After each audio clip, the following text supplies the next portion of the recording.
Olá, alunos, tudo bem? Vamos falar de independência do Brasil, videozinho curto, né? Vou gravar uns dois para vocês estarem assistindo agora. Bom, após a chegada da família real, muita coisa mudou no Brasil, né? Você viu que o Brasil sai da posição de colônia para se tornar Reino Unido de Portugal e Algarves, né? Já tinha ganho muita coisa com a abertura dos portos, o que fez com que a elite nacional, né, a elite agrária do Brasil, se fortalecesse tremendamente, porque passou a vender os seus produtos para outros países. O Brasil se fortalece, né, financeiramente, politicamente, e cria um corpo político muito forte também, que vai lutar mais arduamente para que esse status, né, de Reino Unido permaneça no Brasil.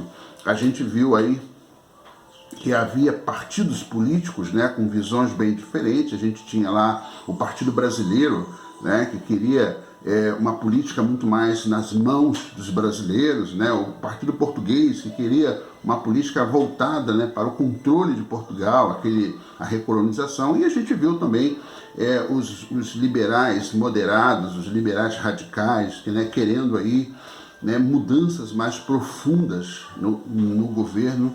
Os radicais, por exemplo, não queriam só uma mudança de monarquia para república, mas queria também a abolição da escravidão, né? E é dentro desse contexto que Dom Pedro I vai realizar a independência do Brasil em 7 de setembro. Conforme os portugueses foram endurecendo mais, né, com o Brasil nessa questão de recolonizar, né, o Brasil foi se saindo mais, tentando sair mais das garras dos portugueses. A Revolução do Porto, né, que ocorreu lá em Portugal, que tinha uma proposta de uma monarquia, né, liberal, parlamentar, onde o rei não seria mais a figura central de poder, mas um parlamento eleito pelo povo, né, fez com que o Brasil achasse que poderia também sentar numa cadeira no parlamento e defender seus direitos. Mas quando os políticos brasileiros chegaram lá, descobriram que essa revolução liberal, ela era liberal para os portugueses, mas não para as colônias, né? E a intenção, na verdade, era recolonizar o Brasil.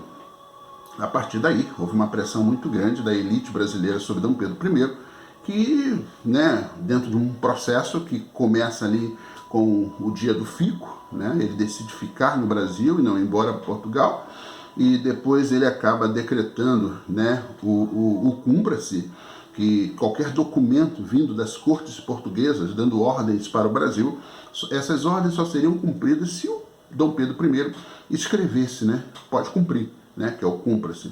Depois Dom Pedro I foi tomando outras medidas importantes, até de âmbito internacional, e o que acirrou mais ainda, né, a raiva dos portugueses, que acabou impondo definitivamente o fim de qualquer governo brasileiro, né? E aí é nessa questão em que Dom Pedro I se vê pressionado pela elite nacional e proclama a independência, né? Independência do Brasil ou a morte, né? A morte dos sonhos de liberdade. O que vai ocorrer não é uma independência que foi proclamada ali, né, como a gente vê no quadro, né, aquela coisa bonita. Não foi isso.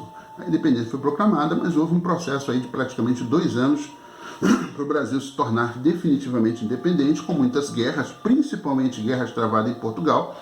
Você tem que lembrar que no Nordeste brasileiro, né, as tropas portuguesas estavam lá porque o Nordeste brasileiro ainda produzia muita riqueza, principalmente o açúcar, né? Então, as tropas continuavam lá e Dom Pedro I precisou lutar contra essas tropas e com dinheiro financiado pelos ingleses. E o que acabou também criando uma dívida enorme, né, para Dom Pedro I. É interessante lembrar que essa independência brasileira, ela torna o Brasil, né, independente, mas dependente financeiramente dos ingleses. Se antes nós éramos dependentes de Portugal, passamos a ser dependentes dos ingleses.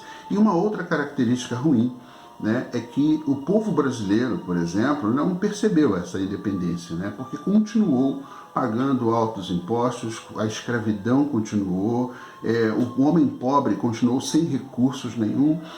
Agora, a quem beneficiou, né? A elite nacional, a elite de terra, a elite agrária, essa independência foi feita para eles, né? Para que eles permanecessem no poder no local de Dom Pedro, no local onde estavam os portugueses, né? Daí a necessidade dessa elite nacional também retirar os portugueses do controle do Brasil, e isso eu vou falar num próximo vídeo, tá?